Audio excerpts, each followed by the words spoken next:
Yo, salam sidik jari. Baik, hari ini saya akan berbincang-bincang dengan narasumber dari Gerakan Sampulawa Mengajar dengan Hartoni, Bung Tony. Jadi sahabat-sahabat GSM, saya ingin menyampaikan. Jadi definisi Bung dengan Bang ini kita bedakan dulu. Eh, Bung di sini saya panggil dia Bung Tony untuk wilayah skala Sampulawa.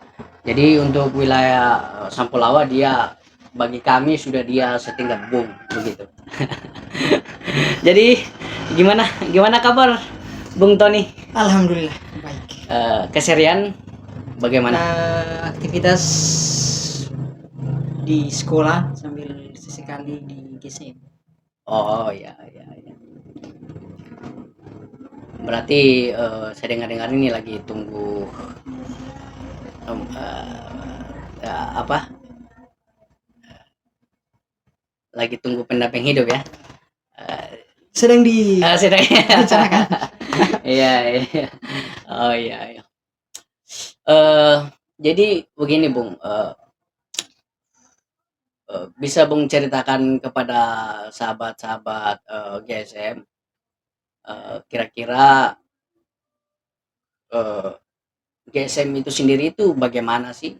Misalnya singkat sejarahnya seperti apa dan progresnya ke depan itu seperti apa dan atau apa-apa yang pernah telah GSM lakukan untuk literasi di Sampelawa ini. Ya, baik. Saya langsung saja. Gerakan Sampulawa Mengajar itu adalah salah satu wadah begitu, atau kelompok belajar yang sudah diinisiatifkan oleh teman-teman bahkan jauh sebelum saya di tahun 2018 kalau tidak salah. Yang pada saat itu didirikan bertepatan dengan Hari Pendidikan. Iya. Ya, yang diresmikan langsung oleh Bupati Buton Selatan pada saat itu. Kebetulan saya dulu masih studi di Ternate dan teman-teman senior saya beberapa, salah satunya adalah Bang Arif ini yang kemudian menginisiasikan berdirinya GSM dengan maksud sebagai upaya untuk mewujudkan satu rangkaian perubahan di Sampulawa yang digerakkan dari bawah, karena di banyak perubahan di Indonesia secara umum literasi itu memang sangat mendesak untuk diadakan, karena seseorang memang atau seluruh masyarakat memang harus didekatkan dengan buku. Dari sanalah seluruh seluruh skema perubahan apa yang diceritakan dan diimpikan itu dirumuskan. Nah, saya kemudian setelah selesai melanjutkan studi pulang ke Sampulawa dan terlibat aktif di GSM dan alhamdulillah sampai sekarang dipercaya, diberikan amanah untuk menjadi ketua umum di Gerakan Sampulawa. Lalu jadi kendala-kendalanya kira-kira apa yang dirasa? Ya, yang dan kemudian terberat kira-kira apa? kalau kalau soal kendala ini sama halnya dengan yang di salah satu seorang novelis itu pernah menyampaikan bahwa mendirikan literasi di negara yang tidak suka membaca itu salah satu tindakan nekat sesungguhnya, karena kita berupaya untuk menerobos batas di mana orang-orang tidak begitu berkarib dengan buku, dengan literasi. Kalau kita lihat misalnya statistik soal angka literasi Indonesia sangat memprihatinkan dan sampai sekarang memang progresnya, perubahannya tidak signifikan. Nah, salah satunya juga kalau kita mau tarik lebih jauh di Sampulawa juga begitu. Sementara kita tahu ada jejak sejarah besar Sampulawa yang hidup di masa lampau, yang coba kita rumuskan sekarang melalui salah satunya dengan GSM. Jadi nilai-nilai kebudayaan, literasi, kemudian nilai-nilai sosial itu mulai dihidupkan, salah satunya lewat jembatan GSM. Kendalanya adalah seperti yang disampaikan tadi bahwa kalau orang tidak terbiasa dengan buku, kalau kita semua orang akan mengatakan bahwa buku itu penting, jendela dunia, di mana-mana kata itu dihembuskan. Tetapi ketika kita menyodorkan seseorang buku, dia pasti tidak begitu akrab dan tidak terbiasa untuk membaca. soal minat. Kenapa kemudian orang-orang itu biasanya hafal sekali dengan pemain bola, artis-artis, karena mereka minat dengan itu. Kalau dengan buku, persoalan kita masih berbenturan dengan soal minat tidak orang dengan buku ini. Jadi GSM berupaya untuk di usianya yang sampai sekarang, berupaya mendekatkan masyarakat terutama generasi muda dengan buku. Makanya program-program yang selalu digencarkan oleh GSM ini adalah Pak Baca. Yang hasilnya mungkin tidak dirasa satu hari, tetapi dengan skema yang terus-menerus orang akan begitu berkarib dengan buku bahwa buku ini penting dan salah satu teman yang barangkali tidak akan pernah ingkar lagi. Iya. Soal minat tadi,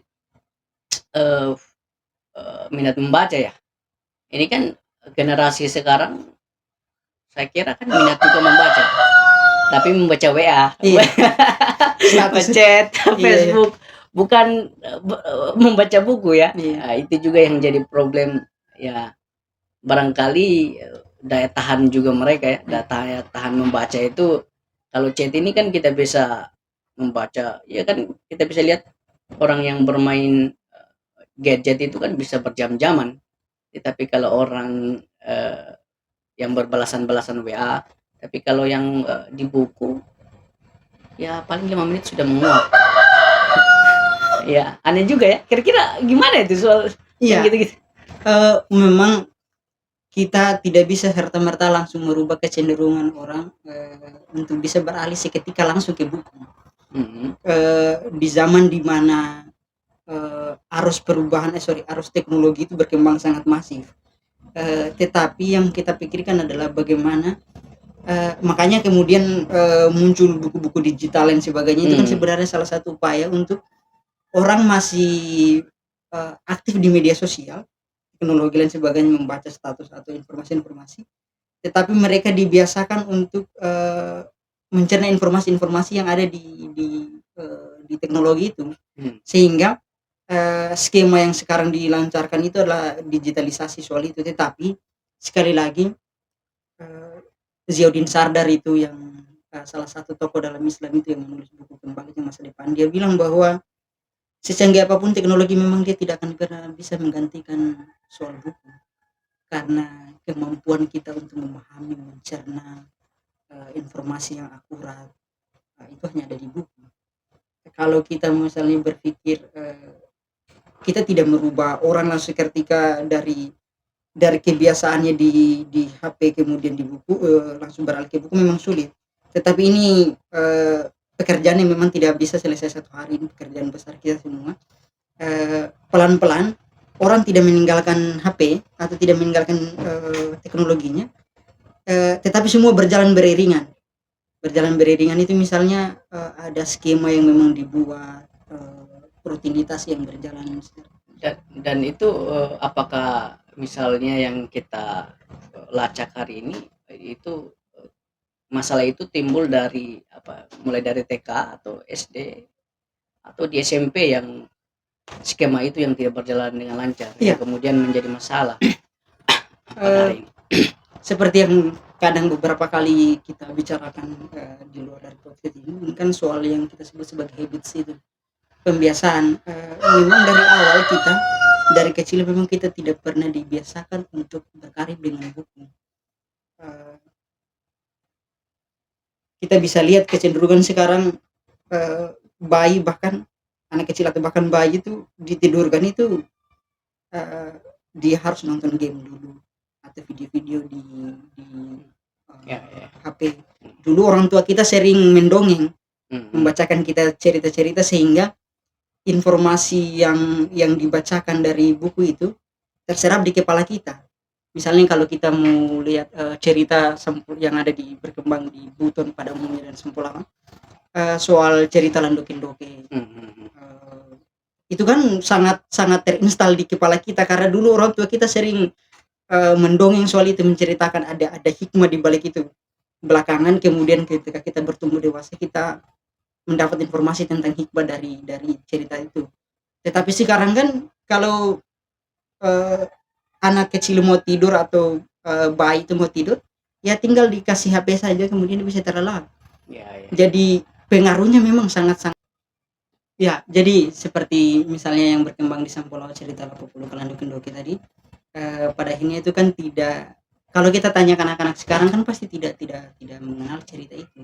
Hmm. Eee, Setelah itu kemudian ketika kita mulai beranjak agak sedikit, masuk di lembaga-lembaga pendidikan, ada salah seorang, tokoh, salah seorang penulis begitu, Bambang Sugiharto bilang begini, "Kenapa ketika seorang anak itu masuk di lembaga pendidikan formal, pertanyaan di kepalanya itu tiba-tiba mati. Sementara dunia anak ini kan dunia penuh imajinasi, Mhm. pertanyaan dengan segala macam, kenapa kita harus makan, hidup itu apa, apakah makan itu kewajiban, bertumbuh itu keharusan atau lain sebagainya. Tetapi ketika kita masuk di lembaga formal, pertanyaan-pertanyaan itu tiba-tiba mati." Kenapa Eee, itu? Jadin sa sorry, Bambang Sugiharto, Hmm. menafsirkan bahwa, eee, banyaknya tugas, kemudian mentalitas, apa istilahnya, curiosity, eee Ya. pertanyaan-pertanyaan yang ada di kepala siswa itu mati karena ketakutan untuk bertanya, eee, perasaan untuk, bahwa pertanyaannya ini salah, kemudian mungkin ada perasaan bahwa seorang, ada di kepalanya ini mungkin tertanam perasaan bahwa guru itu, seorang dewa yang bisa menjawab segala persoalan dan sebagainya. Sehingga daya rasa ingin tahu yang seharusnya dikembangkan di siswa itu mulai turun. Banyaknya tugas, kemudian, di sekelilingnya itu kalau dia bertanya, teman-teman sebayanya bisa tertawa, kemudian guru yang mungkin, memperlakukan seorang siswa tersebut, dengan seharusnya dia punya, apa namanya istilahnya, dia punya keunikan tersendiri bahwa setiap siswa berkembang dengan keunikannya sendiri, dari situ mulai mati. Sampai dia naik SD, SMP, SMA, sampai seterusnya daya nalar siswa itu mulai. Berarti di sini ada semacam ekosistem, dan apakah yang kasus ekosistem yang ada yang disampaikan tadi itu memang tidak hanya artinya terjadi secara kolektif gitu.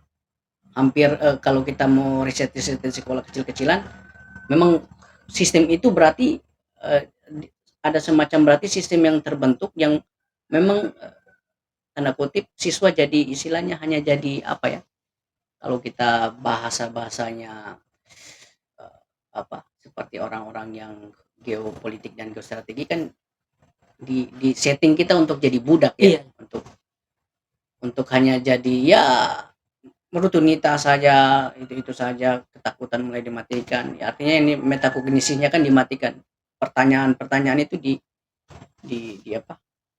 Dicoba ya dimatikan tadi. Akhirnya memang betul juga yang sehingga jika ada misalnya anak yang memiliki argumen yang tajam, kadang itu bisa dibilang iya, kurang ajar atau tidak beradab, menguji ya, gurunya. menguji gurunya. Nah, itu memang persoalan-persoalan rumit sehingga mungkin sekolah-sekolah informal toh, misalnya pendidikan-pendidikan informal dirasa penting ya untuk Iya, menyimbangi itu. seturut dengan itu sebenarnya Bambang Sugiharto juga bilang bahwa, jejak sejarah di bangsa kita ini kita terlalu lama hidup dalam komunal. Artinya bahwa pikiran yang kita angkat sebagai satu kebenaran itu adalah pikiran orang kebanyakan. Kita tidak pernah berani untuk bahwa saya benar. Dalam artian, pikiran saya ini hanya bisa benar kalau ada dalam kelompok, saya mewakili pikiran kelompok. Siswa Ya, itu ya. tidak berani untuk, punya keunikan tersendiri, mau menyampaikan gagasannya, mau misalnya kita bisa uji bahwa teori-teori dan segala pengetahuan yang kita konsumsi hari ini kan dulu pernah pernah ditertawakan di orang-orang sekelas Einstein itu pernah Ya. dianggap gila di zamannya, Hmm. tapi akhirnya terbukti. Nah, sekarang siswa tidak, saya melihatnya siswa tidak berani untuk, dengan pendapatnya sendiri, dengan argumennya sendiri. Karena dia merasa bahwa, pikiran ini bukan pikiran-pikiran kelompok, dan kita selalu Hmm. eksis kalau kalau kita ada dalam satu kelompok besar. Hmm. Sehingga sistem ini, ketika kita keluar dari sistem yang besar semacam ini, kita merasa terasing, bahwa Hmm. pikiran kita ini mungkin salah dan sebagainya. Sementara kita tahu bahwa kebenaran tidak identik dengan kelompok Oh, ini iya, dan ya. sebagainya. Dan memang betul ya, sangat betul sekali.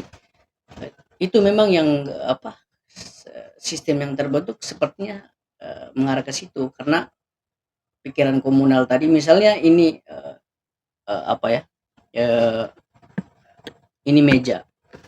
Tetapi karena pikiran tadi mengatakan ini kursi, ya Iya. semua berlomba-lomba untuk katakan ini kursi. Kursi. Ya memang itu juga ya, mental-mental seperti itu memang membudaya ya, masih membudaya terkhusus di Sampelawa ini akhirnya ada bahasa-bahasa lagi serumbai bobamu ya kan bahasa-bahasa ngaya kanai sie kita cia. Nah, itu kan yang bahasa-bahasa Iya. akhirnya seolah-olah kebenaran itu melekat pada siapa yang bicara, bukan apa Pada yang dibicarakan. otoritas, Iya, pada iya. ketokohan. Barangkali ya di zaman dulu ya kita katakanlah yang pandai patoro memang orang-orang yang memiliki cukup Iya. kebijaksanaan, wisnya bagus, kemudian cerdas, tentu punya pengetahuan. Saat ini ya semoga saja seperti itu sehingga kita artinya budaya literasi yang dulu-dulu misalnya kayak seperti Sampelawan itu yang orang-orang yang suka berdiskusi bisa hidup kembali. Eh terus saya juga melihat GSM ini sudah ada buku terbitannya sendiri ya, maksudnya karangan buatannya mereka begitu. Iya, alhamdulillah di usianya yang ke-3 ya, kalau tidak salah 2022 tahun yang lalu. Alhamdulillah beberapa teman-teman termasuk founder GSM, saudara Insan Arifin dan teman Erwin dan saya secara pribadi menulis satu buku antologi puisi yang berjudul Pangawa.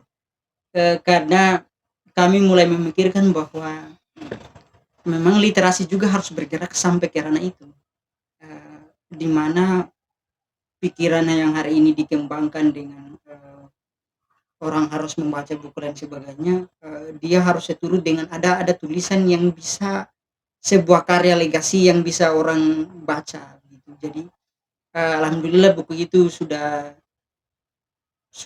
terbit dan sudah beredar saya kira dan mendapat apresiasi karena itu satu buku yang boleh jadi mewarnai jejak di Sampulawa karena ditulis oleh generasi muda dengan karyanya. Iya, iya. Jadi sahabat GSM saya tadi disebut-sebut jadi karena saya yang hari ini yang mewawancarai jadi saya tidak bisa bicara banyak. Ya sahabat kita juga Erwin tidak di sini sebenarnya kan dia baiknya mungkin kita agendakan di lain waktu untuk membicarakan lebih lanjut terkait buku Pangawa itu. Iya. Kemudian di dalam buku itu sih apa yang dirasa generasi harus membacanya begitu? Iya, kenapa buku itu sangat penting? Satu, buku itu sebenarnya memuat tentang jejak sejarah Sampulawa pada umumnya tentang secara umum buku itu yang coba kami bungkus dengan puisi karena kalau orang tidak terbiasa untuk membaca yang berat-berat tebal-tebal di orang kan kalau mau membaca kalau lihat sampulnya dulu kalau sudah tebal baru judulnya agak membingungkan sudah 1 menit 2 menit simpan tahun depan baru buka lagi baru presentasinya 2 jam baru baca 1 lembar ya buku itu kami bungkus dalam bentuk puisi supaya lebih mendekatkan orang pada jejak sejarah Sampulawa dan beberapa kisah-kisah dari penulisnya sendiri yang mana buku itu kenapa kami memilih untuk membungkusnya dalam bentuk puisi karena